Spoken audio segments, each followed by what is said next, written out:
අනාගත හැම මිනිසෙකුගේම එකම පැතුම යහපත් ජීවිතයක්. ආහාර, ආවාස, ආරෝග්‍ය, ආවරණ, ජීවන පැවැත්මට මූලික අවශ්‍යතා.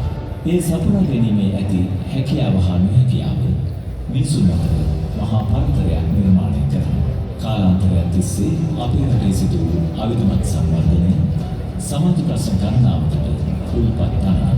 අවිධමත් නාගරිකයන්ගේ එහි එක් පැතිකඩක්. එය ක්‍රීඩාන්තයක් වී පුද්ගල ජීවිතයට බලපාන ආකාරය වැටගත හැකි නාගරික උපසංස්කෘතිය තුළ.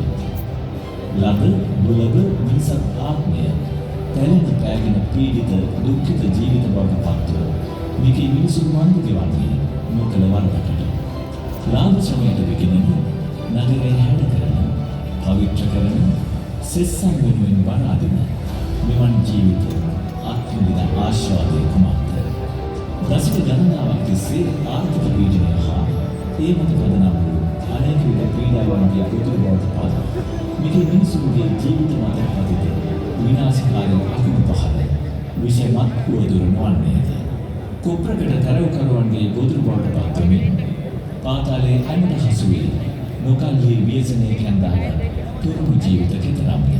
ඒකේ ජීවිත මත යහපත් හෙට දවසක් වෙනුවෙන් දෙමාපිය සහෝදර සහෝදරයන් දැල්වූ ප්‍රාර්ථනාවන්ගේ ඉරණම කුමක්ද?